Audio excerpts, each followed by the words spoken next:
안녕하세요. 대현멘토 황대근입니다. 오늘은 흥하이온 함께 살펴보도록 하겠습니다. 후티 반군의 공격이 지속적으로 유지가 되고 있는 상황입니다. 그만큼 정세적인 부분이 악화되고 있는 모습이 계속 가시화가 되고 있는 거죠. 이렇게 되면은 대표적인 수혜주가 분명히 존재할 수 있는데 유가 관련된 종목들 그리고 해운주가 수혜주가 될 수 있다. 그 중에서도 흥하이온 같은 경우에는 굉장히 단기적인 변동성을 보여주기 때문에 단기적인 트레이딩 관점에서 투자하시는 분들께서 좀 주목할 필요가 있지 않나라는 말씀을 드렸던 기억이 납니다. 금일 역시도 장 초반에 강한 상승세를 보여줬는데 해상운임 관점에서 계속해서 모멘텀을 받아주고 있습니다. 특히 후티 반군의 공격으로 인해서 해상운임이 6배 올랐다라는 기사가 나와주고 있기 때문에 관련된 모멘텀을 받아주면서 흥하윤도 좋은 흐름세가 나왔다. 장 초반에 자 이렇게 말씀을 드릴 수 있습니다. 사실 운임지수에 대한 이야기를 드릴 때 처음에 상승한 것은 컨테이너 운임지수였습니다. 그리고 나서는 발틱 운임지수가 상승세를 이어가지 않을까라는 관점을 드렸었는데 현재 이 부분이 가시화가 되고 있지 않나 생각을 하고 있습니다. 그래서 이 운임지수 상승 관점에서 봤을 때 흥하윤의 주목도가 존재할 수 있다는 점 말씀을 드립니다. 자, 그리고 나서 이제 전쟁과 물동량에 대한 여파를 통해서 원인비가 상승 가능성이 존재를 하는 건데 일단 전쟁에 대한 부분은 모두 아실 거라고 생각을 합니다. 그래서 물동량 관점에서 함께 이야기를 좀 진행을 해보도록 하겠습니다. 마지막으로는 엔화와 유로화가 약세가 되고 있는데 이런 글로벌 정세가 흥하이온의 주가에는 어떤 영향을 줄 수 있을지까지 전반적으로 중장기적인 관점 파악해보는 시간 갖도록 하겠습니다. 구독과 좋아요 한 번씩 부탁드리고 그러면 영상도 끝까지 시청해주시면 감사하겠습니다.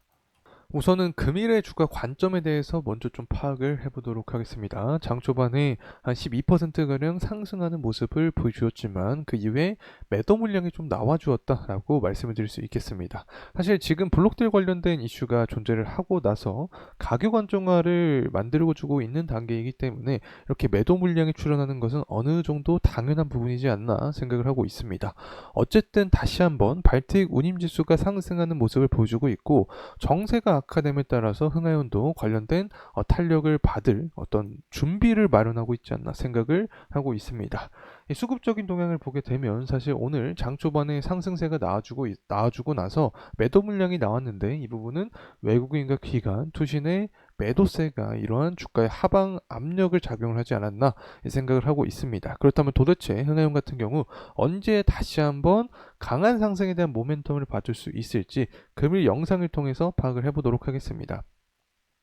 자, 우선은 후티 공격에 해상운임비가 6배 상승했다. 공급망 대란이 오는 게 아니냐라는 시장의 우려감이 지금 지배적인 상황이 되고 있습니다. 사실 이 부분은 여러분도 다들 아실 거라고 생각을 하고 있습니다. 중동에 대한 리스크가 지속적으로 유지가 되는 거죠. 때문에 운임비 관점에서 처음에 상하이 컨테이너 지수가 먼저 좀 상승을 해주는 모습을 보여줬습니다. 때문에 HMN 같은 경우에도 주가 부양을 받았다라고 말씀을 드릴 수 있겠는데 상하이 컨테이너 지수 다음에는 제가 우리가 발팅 운임 지수를 살펴볼 필요가 있다라고 말씀을 드렸었죠.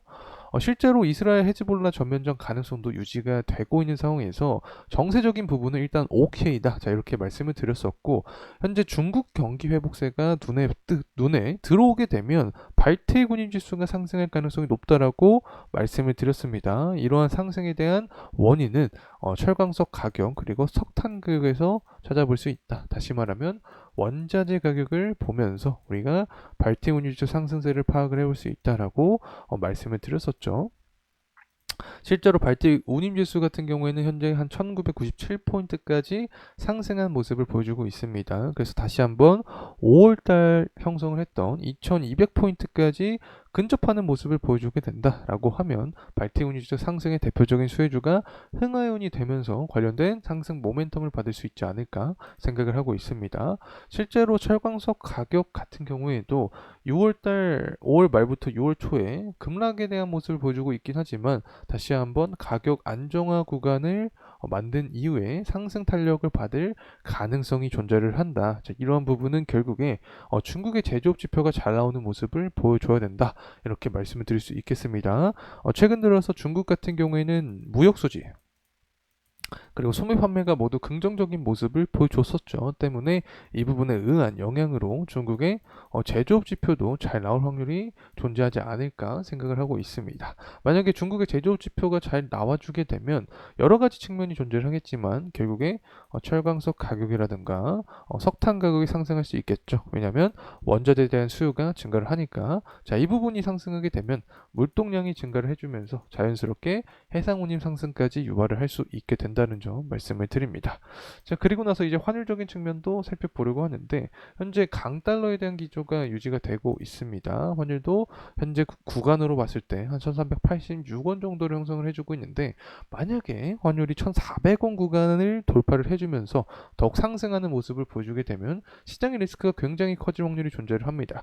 이 고환율의 대표적인 수혜주가 해운주가 될 수 있죠. 그래서 해운주에 대한 수급이 존재할 수 있다. 흥해운 같은 경우에도 이 관련된 수혜주로서의 역할을 해주면서 주가 역시 강한 상승 모멘텀을 받을 가능성이 존재한다는 점 말씀을 드립니다. 그리고 원달러 환율이 이렇게 상승하고 있는 원인에 대해서 생각을 해보면 우선은 글로벌 정세가 악화가 되고 있는 것은 뭐 당연한 결과이겠죠. 자, 이 부분을 제외하게 되면 엔화 가치 그리고 유로 가치가 추가적으로 약세가 되면서 원달러 환율도 상승해주고 있다. 자, 이렇게 해석을 할 수 있을 것 같습니다. 그리고 최근 들어서 미국 같은 경우에 안전자산 달러에 대한 수요가 계속해서 증가를 해주고 있기 때문에 원달러 환율 상승세가 유지가 되고 있지 않나 생각을 하고 있습니다. 자, 돌아와서 흥하용 같은 경우 다시 가격적인 흐름세 살펴보도록 하겠습니다. 뭐 사실 지금까지의 변동성이 굉장히 많이 존재를 했었죠. 항상 상승했던 그 그림을 좀 살펴보게 되면 글로벌 정세가 악화되면서 전쟁에 대한 리스크가 시장에 강하게 부각이 되었을 때 코스피 코스닥 지수가 하락할 때 디커플링 현상을 보여주면서 흥하용 같은 경우에는 상승에 대한 모습을 보여주었다. 자, 이렇게 말씀을 드릴 수 있을 것 같습니다. 그래서 하반기 같은 경우에 정치 일정이 굉장히 빡빡한 상황에서 이 정세가 악화된다라는 기사 내용이 더욱더 강하게 부각될 가능성이 있다. 그렇게 되면 흥하용 같은 경우에는 관련된 그런 시장의 리스크를 먹으면서 주가가 상승할 수 있기 때문에 이 부분에 좀 주목할 필요가 있다는 점 말씀을 드립니다. 그리고 나서 2분기 소비철이죠. 그렇기 때문에 물동량 자체가 자연스럽게 증가할 가능성이 있다. 물동량이 증가를 하게 되면 해상운임은 상승할 수 있게 되는 거죠. 그래서 전반적으로 해운업 업황의 강세가 찾아올 확률이 높다. 그리고 흥하용 같은 경우에도 추가적인 상승 모멘텀을 받을 확률이 존재하지 않을까 개인적으로 생각을 하고 있습니다. 때문에 다가오는 대선을 좀 주목할 필요가 있다라고 생각을 합니다. 특히 7월과 8월 전당대회가 있습니다. 민주당과 공화당 전당대회가 차례로 있는데 후티 반군의 공격이 더욱더 강화될 확률이 있다. 그렇게 되면 이란이 호르무즈 해협을 봉쇄를 해주면서 운임비를 정말 강하게 끌어올리는 어떤 트리거가 될 수 있지 않을까 생각을 합니다. 그렇게 되면 흥하용 역시 지금까지 블록딜 관련된 리스크로 억눌려 있던 주가를 다시 한번 상쇄하는 강한 모멘텀까지 발생할 수 있지 않을까 생각을 하고 있습니다. 자, 이상으로 흥하용에 대한 영상 마무리하도록 하겠습니다. 금일 시간이 도움이 되셨다면 구독과 좋아요 부탁드리겠습니다. 감사합니다.